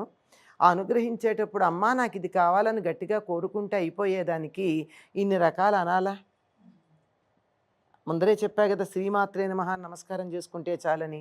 అయినా తాపత్రయపడుతూ ఉంటే చిన్నప్పుడు ముద్దు మాటలు మాట్లాడితే బాగుంటుంది, పెద్దయ్యాక తప్పులు మాట్లాడితే మొద్దు మాటలు అవుతాయి, బాగుండవు. చిన్నప్పటివైతే తప్పటడుగులు, పెద్దయ్యాక చేస్తే తప్పుటడుగులు. తప్పటడుగులు ముద్దు కానీ తప్పుటడుగులు ముద్దు కాదు కదమ్మా. ఎంతకాలం నువ్వు తప్పులు చదువుతావు? మొదట్లో నువ్వు తప్పు చదివితే పర్వాలేదు, అమ్మవారిని పట్టుకుని దుష్ట దురాచార అంటే ఆవిడ గనక ఊరుకుంది, ఈ పాటికి మన్ని ఈ చెంప ఆ చెంప వాయించకుండా. ఎంత దయగలిగింది, ఊరుకుంది కదా. అంత మాత్రాన ఎంతకాలం అలాగే చేస్తే చూసి చూడనట్టు వదిలేస్తోందే తప్ప నిజానికి పట్టించుకుంటే ఈ పాటికి మనం ఎంతో పనిష్మెంట్స్కి లోనయ్యి ఉండేవాళ్ళం. లోన్ అవ్వలేదు అంటే ఆవిడ వదిలేసిందని అర్థం. అంత మాత్రాన నేను ఇదే కొనసాగిస్తానంటే బాగుండదు. చిన్నప్పుడు చెప్తున్నాం కదా, ఒకదానికొకటి అంటారు. మనకి రామాయణంలోనే విశ్వనాథ వారు రాశారు, తానో లాములు, నీ పేరేంటి నాన్న అంటే లాములు అన్నట చిన్నప్పుడు నేర్చుకుంటూ. పెద్దయ్యాక కూడా లాములు అంటే ఊరుకుంటామా మనం? అప్పుడు పర్వాలా, ముద్దు ముద్దుగా ఉంది. తర్వాత తండ్రి పేరు ఎవరయ్యా? దాచాత మాలాలు అంటే దశరథ మహారాజు అని అనడానికి కుదరక దాచాత మాలాలు అన్నాడు. మరి నేనో అంటే అమ్మగాలు అన్నాడు. అమ్మగాలు అంటే కాదు నాన్న నా పేరు కౌసల్య అంటే పలకటం రాలేదుట.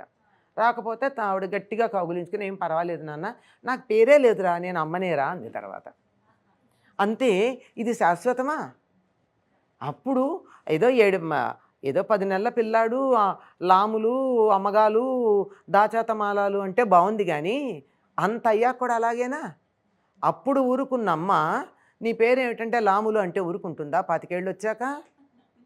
అంచేత మొదట్లో 1 2 తప్పులు చేస్తే జగన్మాత ఊరుకుందని we can not take it for granted కదా. తీసుకోవద్దలా. అదే కదా, మనమే ఊరుకోము. ఎంతకాలం? తెలిసి ఎందుకు చేస్తాం? తెలియక చేస్తే ఊరుకుంటుంది. అజ్ఞాని నామయ అని మనం అనుకుంటాం. అజ్ఞానంతో నేను ఏదన్నా చేస్తే పర్వాలేదు, కానీ చెప్తూనే ఉన్నావు నువ్వు చేసే తప్పని 100 మంది చెప్తున్నారు, అయినా నువ్వు మళ్ళీ అదే తప్పు చేస్తున్నావు అంటే ఆవిడ ఎందుకు ఊరుకోవాలి?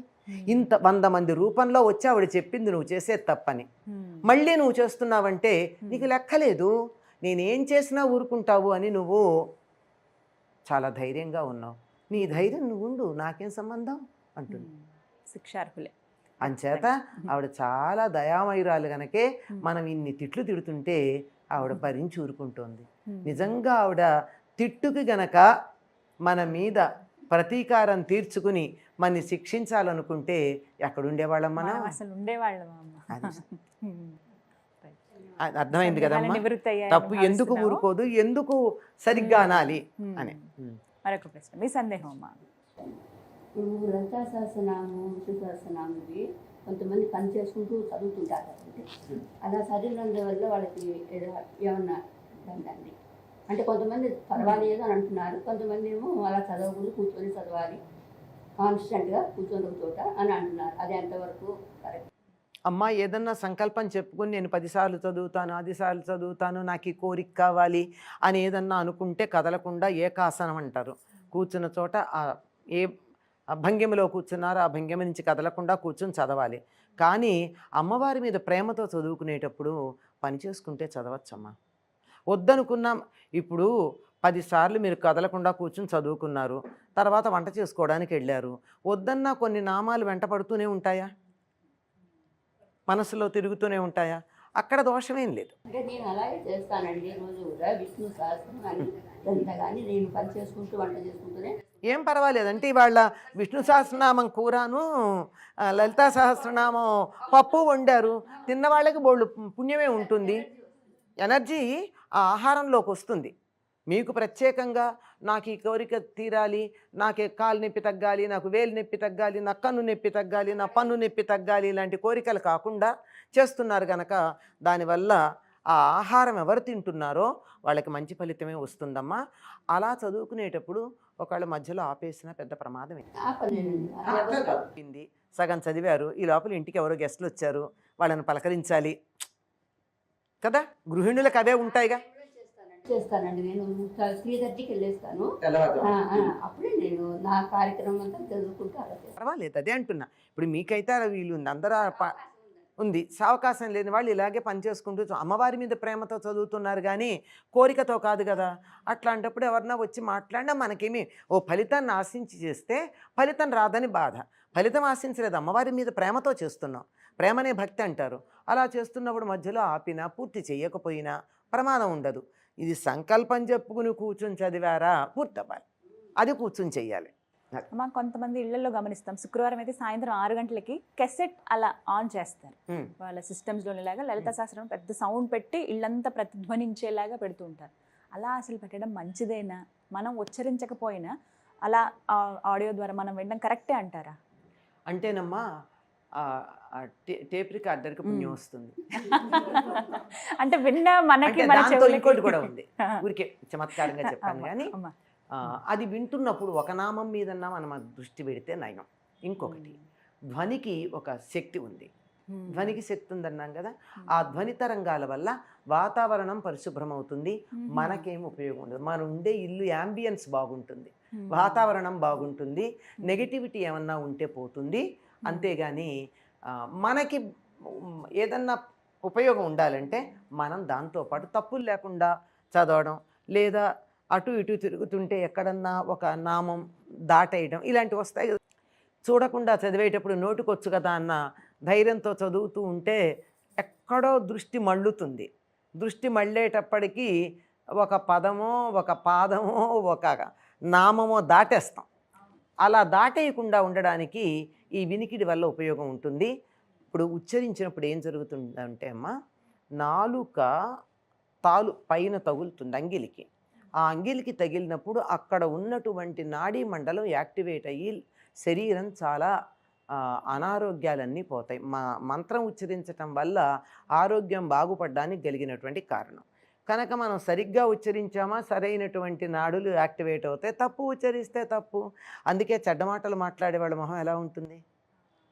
ఎప్పుడు ఎదుటి వాళ్ళని తిడుతూ దూర ఆలోచనలు చేస్తూ అసభ్యమైన పదాలు తరచుగా నోట్లోంచి ఉచ్చరించే వాళ్ళ మొహంలో కళ వేరే రకంగా ఉంటుంది. అసలు నోట్లోంచి ఎప్పుడు చెడ్డమాట రాకుండా నొప్పి తగిలితే కూడా రామ కృష్ణ అనుకునే వాళ్ళ ముఖాలు ఎలా ఉంటాయి? తేడా ఉంటాయి కదా. ఎందుకంటే నాడీ మండలంలో ఈ ఆనందాన్ని ప్రకటించేటటువంటి నరాలు యాక్టివేట్ అయ్యి బాగుంటాయి. కనుక ఈ నామాలు చదివేటప్పుడు మన శారీరక ఆరోగ్యం బాగుంటుంది, బాగా సరిగ్గా చదివితే. తర్వాత నామం మీద మనసు ఉన్నప్పుడు మానసిక ఆరోగ్యం బాగుంటుంది. ఆ తర్వాత శరీరం మనసు రెండు బాగుంటే కాస్త మనసు గనక అమ్మవారి మీద కేంద్రీకరిస్తే ఆత్మోద్భరణ కూడా జరుగుతుంది. కనుక మనం ఉచ్చరిస్తే జరిగే పని అది. లేదు పైకి పెట్టామా నయం, ఇంట్లో ఉన్నటువంటి నెగిటివ్ వైబ్రేషన్స్ పోతాయి, మంచిది. ఎవరి గురించి చెడుగా ఆలోచించకుండా ఉండగలగాలి. ఎందుకంటే మనస్సులో అమ్మవారు వచ్చి కూర్చోవాలంటే ఇక్కడ చండాలం పెట్టుకుంటే చెత్త పెట్టు కూర్చుంటే వచ్చి కూర్చుంటుంది ఆవిడ. ఇక్కడ క్లీన్గా పెట్టుకొని వచ్చి కూర్చుంటుంది. ఆవిడ వచ్చి కూర్చోవాలంటే ఇది క్లీన్గా ఉండాలి కదా. ఇది క్లీన్గా ఉండాలంటే ఇక్కడి నుంచి వస్తూ ఉంటుంది చెత్త. కనుక ఇక్కడ కొంచెం జాగ్రత్త క్లీన్ చేసుకోండి, ఇక్కడ శుచిగా ఉంటుంది, అప్పుడు అమ్మవారు వచ్చి కూర్చుంటుంది. అందుకని వీలైనంత వరకు మీరు గమనించారో లేదో, లెంట్ పీరియడ్లో క్రిస్టియన్స్ ఎవ్వరూ కూడా చెడ్డ మాటలు మాట్లాడరు. గమనించారా? అలాగే రోజా చేస్తారు కదా, ఆ సమయంలో 30 రోజులు ఏమిటంటారు దాన్ని, రంజాన్ ఉపవాస దీక్షలో ఉపవాస దీక్ష పాటించేటటువంటి ముస్లిం ఎవరిని తిట్టడు, చెడ్డమాట మాట్లాడు. వ్యాపారస్తుడు కూడా నిజాయితీగా చేస్తాడు, మిగిలిన సమయాల్లో ముంచేసిన. మరి అంత నిజాయితీ ఉండాలి. మనం కూడా మన పారాయణలు చేసేటప్పుడు కనీసం పారాయణ చేసే రోజున ఎవరి గురించి చెడు ఆలోచన కానీ చెడ్డ మాట కానీ లేకుండా ఉండడం ప్రధానమైంది. కొంచెం కష్టమైన విషయమే, కానీ అంతకన్నా తక్కువ స్థాయిలో చెప్పుకోవాలంటే ఇల్లు శుభ్రం చేసుకోవాలి, ఒళ్ళు శుభ్రం చేసుకోవాలి, శుచైనటువంటి వస్త్రాలు ధరించాలి. ఆహారం కూడా తినకుండా ఉండలేము ప్రస్తుత పరిస్థితుల్లో. మనమంతా అల్పశక్తి కలిగినటువంటి వాళ్ళం, పూర్వం ఉన్నంత శక్తి కాదు కదా మనకి. అందువల్ల సాత్వికమైన తేలికైన ఆహారం, పాలు పళ్ళు లాంటివి. ఉండలేను అంటే మరి పలహారం లాంటిదైనా కడుపు నిండా కాకుండా తేలిగ్గా పలహారం అన్నం అయితే ఇంతే తింటే ఇంకేదన్నా చేస్తే ఇంత తింటున్నాం.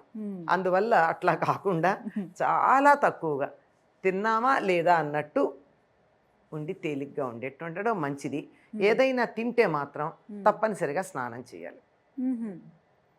తినకపోతే పర్వాలేదు, తింటే మాత్రం స్నానం చేయాలి. కాలకృత్యాల్లో వెళ్ళిన ఆ వస్త్రాలు కాకుండా, కాలకృత్యాలు తీర్చుకున్న వస్త్రాలు కాకుండా శుచి అయినటువంటి వస్త్రం కట్టుకుని చేయాలి. అలా సాయంత్రం కూర్చుని సాయంత్రం కొంతమంది అంటే ఉదయం ఇవన్నీ అవసరం లేదు. స్నానం చేయాలి, కాలకృత్యాలు, వస్త్రాలు అనేది ఉదయం ఉండదు కనుక అక్కడ ప్రత్యేకం చెప్పక్కర్లేదు. కానీ ఎప్పుడైనా అదే నియమం, సాయంకాలం చేసిన అదే.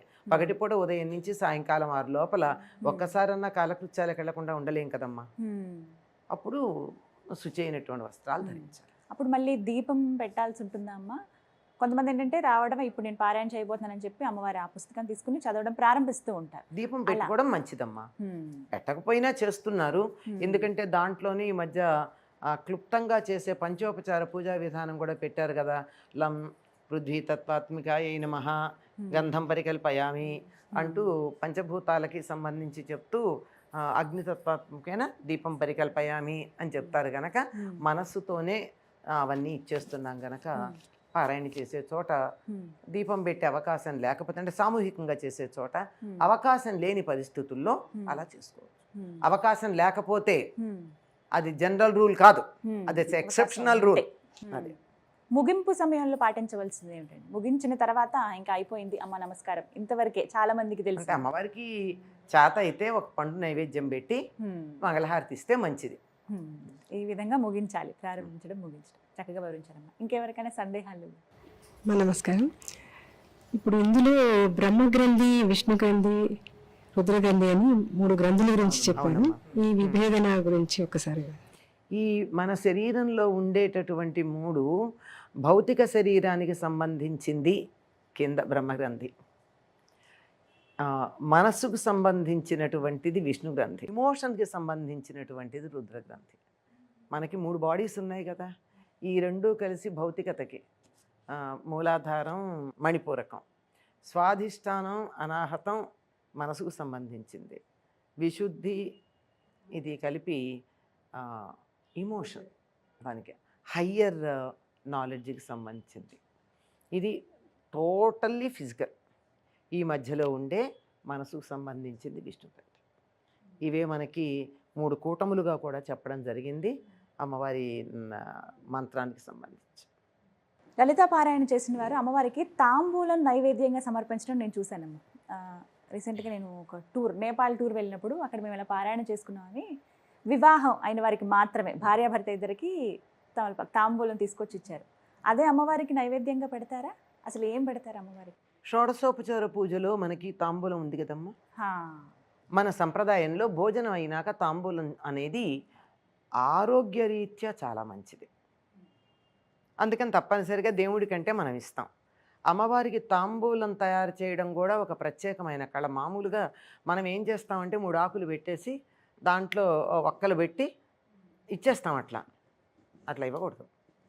ముఖ్యంగా మామూలుగా నిత్యం చేస్తే చేశారు, కానీ దసరాల్లోనూ ప్రత్యేకమైన పూజల్లోనూ చక్కగా సున్నం రాచి, తొడిమెలు తీసి, ఈనెలు తీసి, లోపల వక్క పలుకులు, కర్పూరము, కస్తూరి ఇలాంటివి చాలా ఉన్నాయి సుగంధ ద్రవ్యాలు. ఇవన్నీ వాటికో పాళ్ళు ఉన్నాయి, ఒకటి ఎక్కువ ఒకటి తక్కువ అవ్వకూడదు. ఎంత వేయాలి అంతే ఉన్నాయి. తాంబూలాల్లో కూడానమ్మా ఆడవాళ్ళు తినే తాంబూలాలు వేరు, మగవాళ్ళు తినే తాంబూలాలు వేరు, పొద్దున్న తినేది వేరు, మధ్యాహ్నం తినేది వేరు, భోజనానికి ముందు వేరు, భోజనం తర్వాత వేరు, రాత్రి పడుకోబోయే ముందు వేరు. ఇన్ని ఉన్నాయి తాంబూలాల్లో తేడాలు, చాలా ఉన్నాయి. వీటిల్లో పాళ్ళు ఆకదే ఒక్కదే, మిగిలినటువంటి సుగంధ ద్రవ్యాల యొక్క పాళ్ళని బట్టి ఆ వాసన చూస్తే వీళ్ళు ఇంటికి వచ్చిన వాళ్ళు భోజనానికి వచ్చారో లేదో తాంబూలపు వాసన బట్టి చెప్పేవాళ్ళు ఇంట్లో వాళ్ళు. భోజనానికి ముందు తాంబూలపు వాసన వచ్చిందా, వీళ్ళు భోజనానికి వచ్చారు. భోజనం తర్వాత తాంబూలపు వాసన వచ్చిందా పర్వాలా, మంచినీళ్ళు ఇచ్చి పంపించవచ్చు. ఇలా ఉండేది. ఇంత విశేషంగా ఇప్పటికి కూడా ఉన్నాయనుకోండి, కానీ ఈ తేడాలు కావు. ఇప్పుడు ఉండే భయంకరమైన తేడాలు అనుకోండి తాంబూలాల్లో. అలాంటి తాంబూలం అమ్మవారికి ఇచ్చేటటువంటిది ఇలా తయారు చేసి చిలకలాగా చుట్టూ అమ్మవారి దగ్గర పెట్టాలి. ఇది దసరాల్లో తప్పనిసరిగా, దసరాల్లో కానీ ప్రత్యేకమైన పూజలు చేసినప్పుడు కానీ ఇటువంటి తాంబూలమే అమ్మవారికి ఇవ్వాలి. ఎందుకు అంటే అమ్మవారు తాంబూల పూరితముఖి అని ఉంది. అమ్మవారు ఎప్పుడూ తాంబూలం సేవిస్తూ ఉంటుంది. ముత్తైదువులకి తాంబూలం చాలా ప్రధానం. ఇంకా శ్రీ విద్య ఉపాసకులు కొంతమంది పూజకు ముందు తాంబూలం సేవించి కూర్చుంటారు. వాళ్ళ నోరు ఎర్రగా ఉంటుంది, కంపు కొట్టకుండా ఉంటుంది. అంటే మనం చమత్కారంగా చెప్పుకోవడం.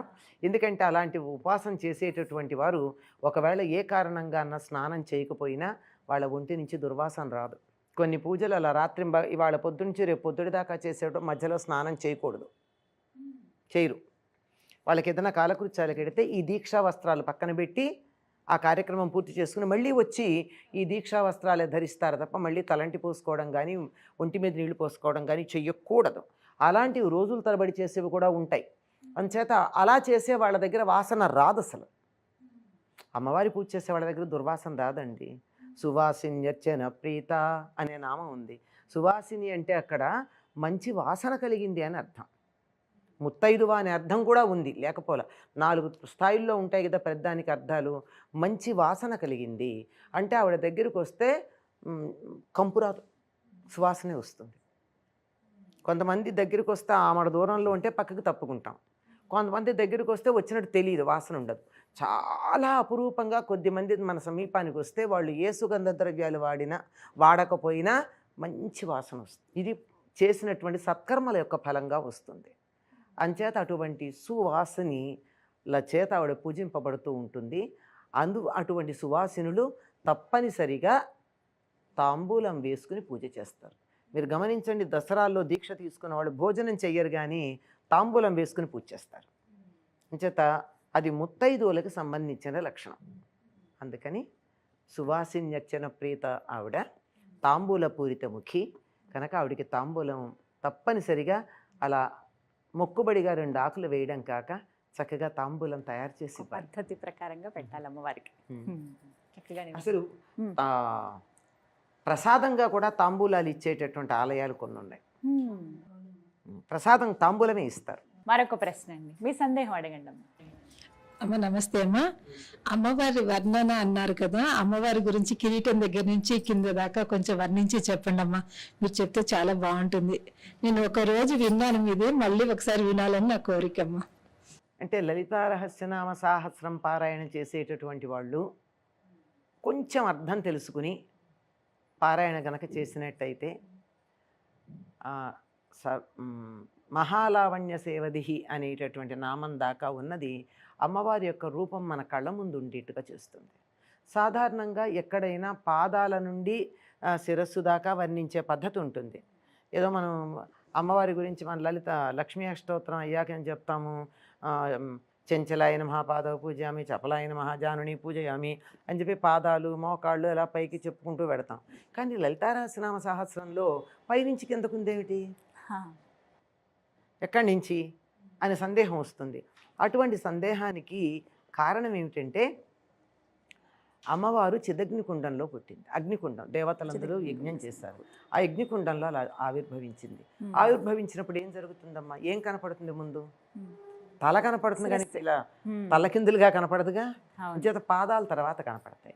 ఆవిడ ఉజ్జద్భాను సహస్రాభ గనక ఆవిడ ఉద్భవించేటటువంటి సమయంలో ముందు ఆ పరిసరాలన్నీ వెలిగిపోయాయి ఆవిడ కాంతితో.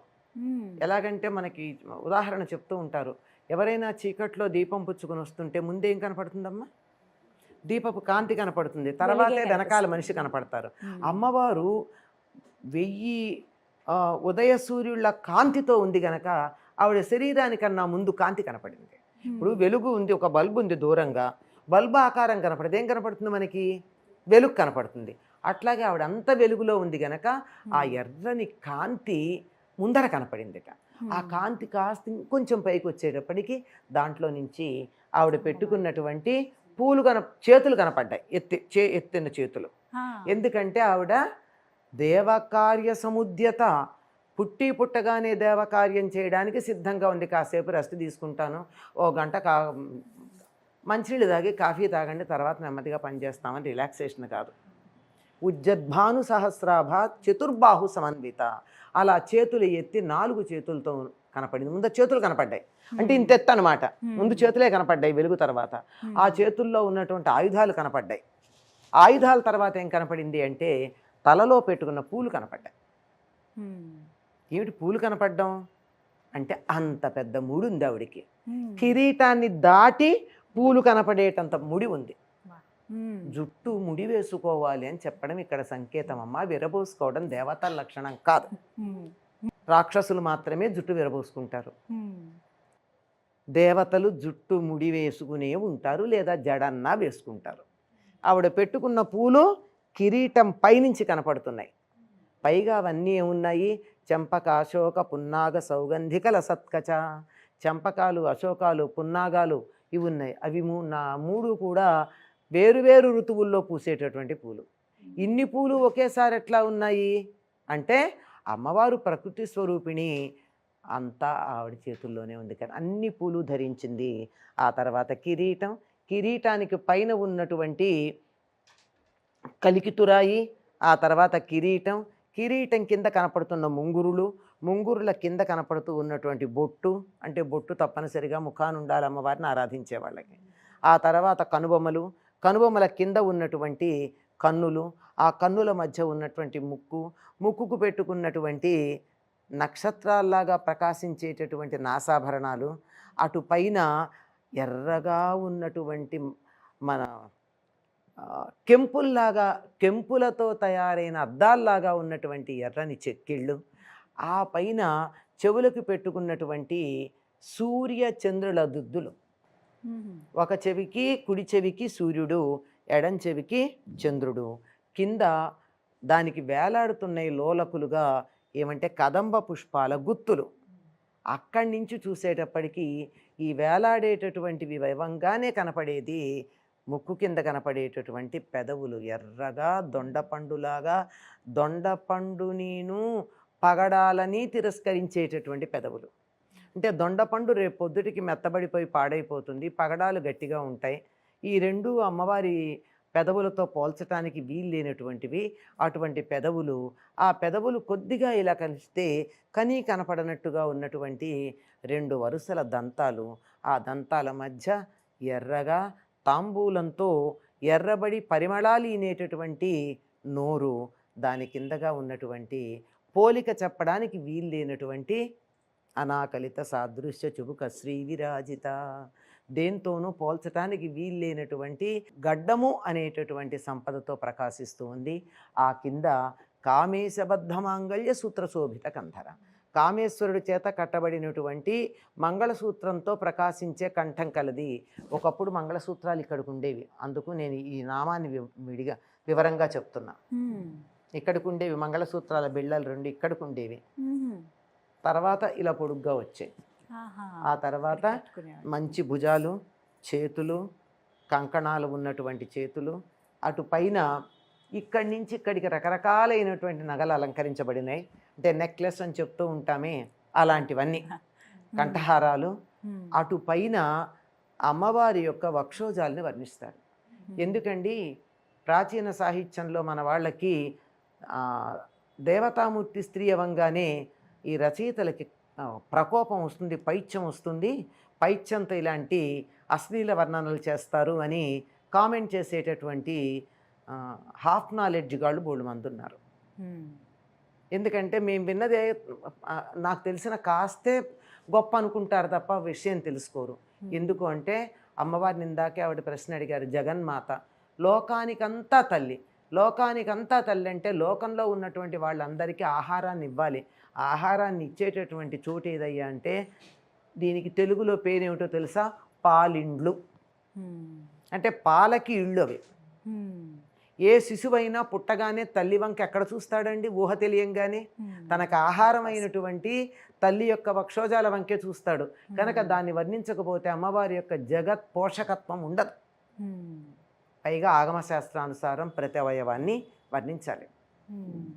అందువల్ల ఆవిడ యొక్క జగత్తుకంతా పోషణ ఇచ్చేటటువంటి పాలిండ్లు అవి ఎక్కడ పడిపోతాయో, ఆ పళ్ళల్లాగా బరువుగా ఉంటే నడుము సన్నగా ఉంది కదా అని చెప్పి దానిని నిలబెట్టడానికి పనికొచ్చేటటువంటి ఆధారమైన కర్రలాగా ఉన్నటువంటి నూగారు, అది కట్టేసినట్టుగా కనపడేటటువంటి ఈ పక్కటెముకల దగ్గర ఉండేటటువంటి ముడతలు, లోకానికంతా కూడా ఆధారభూతమైనటువంటి సృష్టి జరగడానికి కేంద్రస్థానమైనటువంటి అమ్మవారి యొక్క నాభి, లోపల సమస్తమైనటువంటి వాంగ్మయాన్ని తన లోపల పెట్టుకుని గల్లు గల్లుమని మోతలు మోగుతూ ఉండేటటువంటి మాతృకా వర్ణాలని తన లోపల ధరించినటువంటి మొలనూలు కదులుతూ ఉంటే లోపల ఉన్నటువంటి ఆ మాతృకా వర్ణాలు ధ్వనిస్తున్నాయా అన్నట్టుగా ఉండేటటువంటి ఆ ఉదరం. ఆ తర్వాత ఔచిత్యం పాటించటం ఏమిటి అంటే కామేశ జ్ఞాత సౌభాగ్యమార్దవో రుద్వయాన్విత. ఊరువుల యొక్క మెత్తదనం వర్ణించటానికి ఎవరికి అధికారం లేదు. ఎవరికి ఉంది? ఒక్క శివుడికే ఉంది. అది ఔచిత్యం అంటే. ఆ పైన మాణిక్య కిరీటాలలాగా ఉన్నటువంటి మోకాళ్ళు, మన్మధుడి యొక్క అమ్ముల పొదుల్లాగా ఉన్నటువంటి అమ్మవారి యొక్క జంఘలు, పిక్కలు. ఎందుకంటే మన్మధుడి అమ్ముల పొది అని చెప్పడం కారణం ఏమిటంటే ఈయన కూడా మను విద్య, చంద్ర విద్య అన్న దాంట్లో మన్మధుడు కూడా ఈవిడిని ఆరాధించినటువంటి వాడు, అమ్మవారి యొక్క ఆరాధకుడు. దానికి తోడు మన్మధుడుట అందంగా ఉంటాయని చెప్పి తన అమ్ముల పొదులకి ఆరుద్ర పురుగుల్ని అంటించుకుంటాట. అందంగా ఉంటాయి, మెత్తగా ఉంటాయి, ఎర్రగా ఉంటాయి, వెల్వెట్ లాగా బాగుంటాయి. ఇంద్రగోప పరిక్షిప్త స్మరతు ఉణాభజంఘిక అని చెప్తారు. అంటే అటువంటి ఎర్రగా మెత్తగా వెల్వెట్ లాగా మెరిసిపోతూ ఉండేటటువంటి అమ్మవారి యొక్క పిక్కలు. ఆ పైన గూడగుల్ఫ, అమ్మవారి యొక్క చీలమండ కనపడకుండా ఉంటుంది. అంటే ఎంత సున్నితమైనటువంటి ఆకృతో చూడండి. అలాగే ఆడతాబేళ్ల డిప్పల్లాగా ఉండేటటువంటి ప్రపదాలు, పాదాల యొక్క పైభాగాలు ఉన్నాయి. ఆ పద్మాల కన్నా మెత్తగా ఉండేటటువంటి పాదాల అడుగు భాగాలు ఉన్నాయి. అమ్మవారి పాదాల యొక్క కొనగోళ్ళు ఎట్లాంటివంటే ఒక్కొక్క గోరు నుండి ఒక్కొక్క విష్ణువు యొక్క అవతారం ఆవిర్భవించింది. సర్వారుణా నవద్యాంగి, పూర్తిగా ఎర్రగా ఉంటుంది.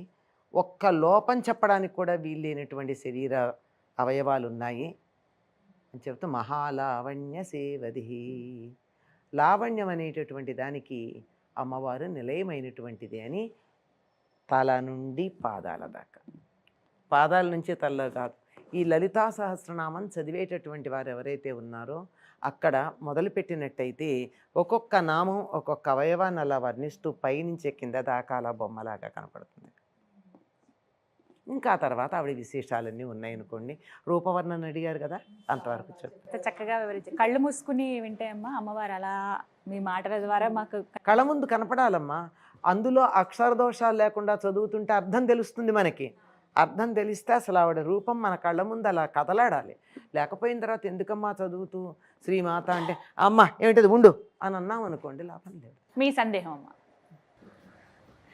అమ్మ ఇది లలితా పరమేశ్వరి, రాజరాజేశ్వరి, బాలా త్రిపుర సుందరి, ఈ 3 అవతారాల విశిష్టత కావాలి. ఇవి 3 లలితాదేవి అంశాలు అని అంటారు. అది ఎంతవరకు నిజం? ఎంతవరకు నిజం అంటే నిజమేనమ్మా. ఎంతవరకు ఏమిటి అసలు వాస్తవమే. అమ్మవారు ఆదిశక్తి, మహాశక్తి, పరాశక్తి. ఆవిడ నుంచి ఒక్కొక్క సందర్భంలో ఒక్కొక్క రాక్షస సంహారానికి ఒక్కొక్క రూపం ధరించింది. పొద్దున్నే అమ్మ అన్నం పెట్టేటప్పుడు అన్నపూర్ణ, చదువు చెప్పేటప్పుడు సరస్వతి, తప్పు చేస్తే కాళి. అలాగే భండాసురుని చంపడానికి లలితగా అవతరించింది. భండాసురుడు అంటే పూర్తి బండ, శరీరం తప్ప మన తెలుగులో అనే బండలా అంతే. శరీరమే నేను అనుకునేటటువంటి స్థితిలో ఉండి తినడం, జీవితంలో ఉన్న దాన్ని అనుభవించడం తప్ప మరొక పరమార్థం లేదనుకునేటటువంటి వాడు భండాసురుడు. బండ పోవాలంటే ఉండాలి, సున్నితత్వం రావాలి. కనుక లలితగా ఆవిర్భవించి వాడిని సంహరించింది. అలాగే భండాసురుడి కొడుకులు ఉన్నారు 30 మంది. వాడు 30 మందిని పంపించాడు. ఎంత దుర్మార్గులంటే, నేను బతికుండాలి, నా కొడుకులు చచ్చినా పర్వాలేదు అనుకునేటటువంటి వాడు రాక్షసుడు కాక మరెవరు. వాడిని పంపిస్తే పిల్లలతో నేను యుద్ధం చేయడం దేనికి అనుకుంది అమ్మవారు. అందుకని తన అంశగా బాలని పంపించింది. ఆవిడ బాలా త్రిపుర సుందరి. ఆ అమ్మవారి యొక్క అవతారమే బాల. వాళ్ళు 30 మందిని సంహరించింది. ఇలా లలితా పరమేశ్వరి అంతా అయిపోయిన తర్వాత హాయిగా శ్రీమాత శ్రీ మహారాజ్ఞి శ్రీమత్ సింహాసనేశ్వరి సింహాసనం మీద కూర్చుని లలితా పరాభట్టారిక అంటారు ఆవిడ్ని. పరాభట్టారిక అంటే సింహాసనం మీద పట్టాభిషిక్తురాలై లోకాలన్నింటినీ పరిపాలిస్తూ ఉన్నటువంటి రూపం. భండాసురుడు మొదలైనటువంటి రాక్షసులందరినీ ఒక్కొక్కరిని సంహరించిన తర్వాత అమ్మవారు కొలువు తీరి రాక్షస సంహారం అయింది కదా అని చెప్పి విజయోత్సవం చేసుకుంటూ ఉన్నప్పుడు, సింహాసనం మీద కూర్చుని లోకాలన్నింటినీ పరిపాలిస్తూ ఉన్నప్పుడు ఆ తల్లి రూపం లలితా పరమేశ్వరి. దుర్గమాసురుని సంహరించినప్పుడు దుర్గా, చండముండుల్ని సంహరించడానికి కాళి, ఇలా ఒక్కొక్క రాక్షసుని సంహరించడానికి ఒక్కొక్క రూపంతో ఆవిడ అవతరించడం జరిగింది. ఇప్పుడు లలితా సహస్రనామంలో చాలా నామాలు రిపిటేషన్ లాగా వస్తాయి. అంటే మహాశక్తి, అలా మహేశ్వరి, మాహేశ్వరి, ఇట్లా శంకరి, అమ్మ చాలామందికి ఈ తేడా తెలియక కలిపి చదువుతూ ఉంటారమ్మా.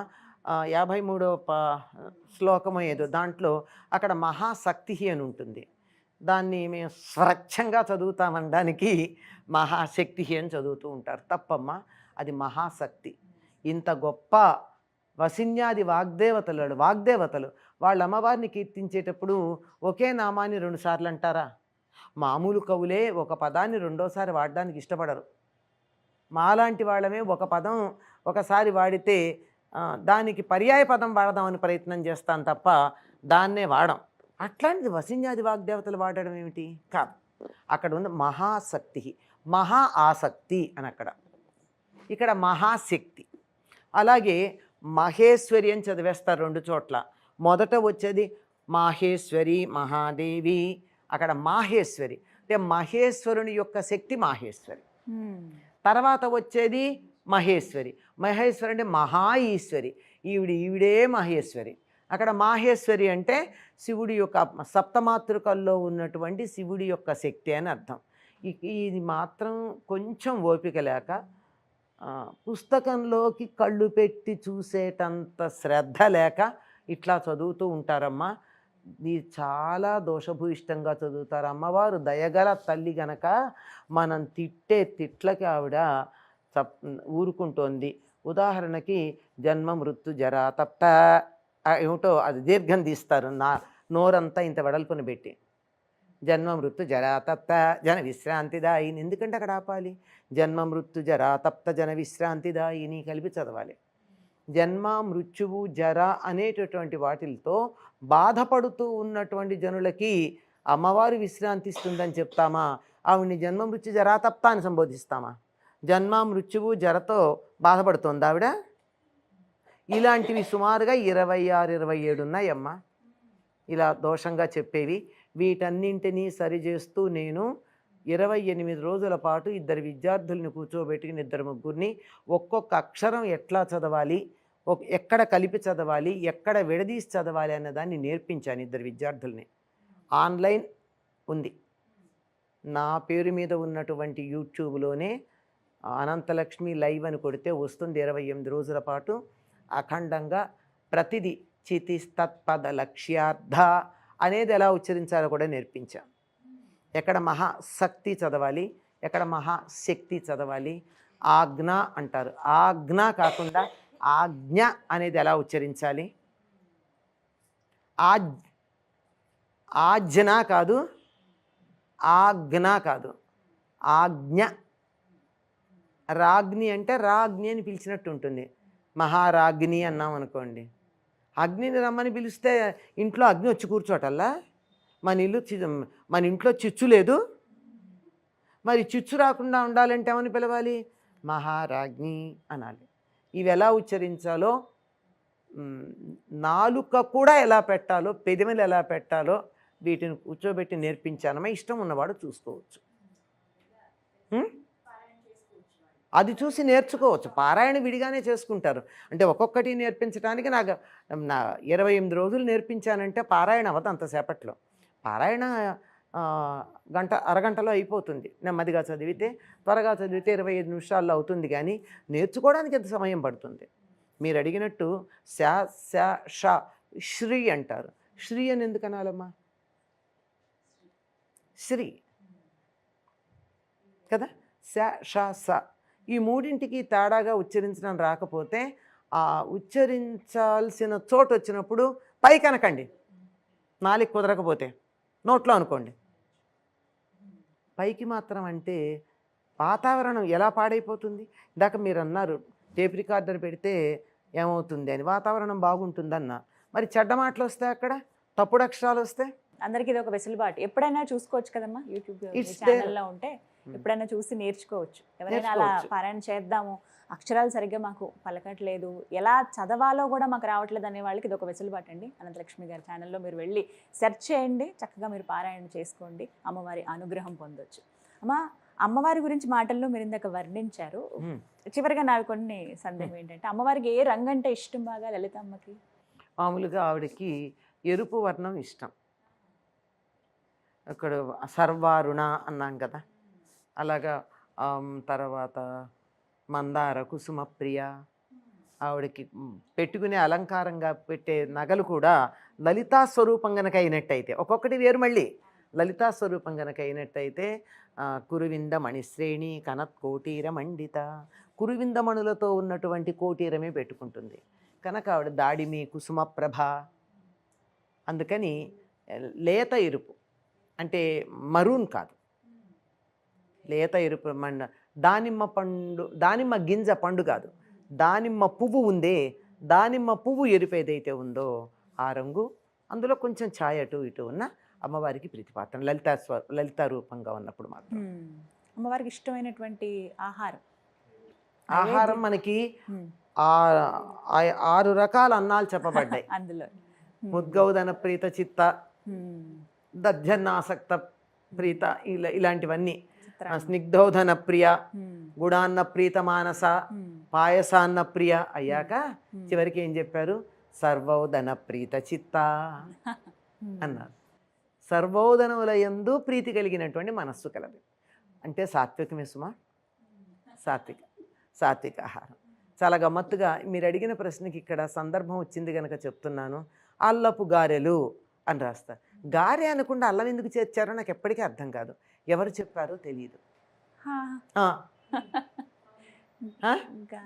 నాకు తెలిసి ఎక్కడ ఈనాడు ఈ మధ్య కాలంలో ఈ టాబ్యులర్ ఫామ్లో ఇచ్చి ఈవిడికి రంగు ఇష్టం, ఈరోజు ఈ నైవేద్యం పెట్టండి అని చెప్పి చోట కనపడుతోంది. కానీ నేను చదివిన వరకు బ్రహ్మాండ పురాణంలో కానీ, మన లలిత బ్రహ్మాండ పురాణానికి సంబంధించింది దేవీ భాగవతంలో కానీ అటువంటి చోట అల్లంతో పెట్టిన గారెలు పెట్టమని ఎక్కడ లేదమ్మా.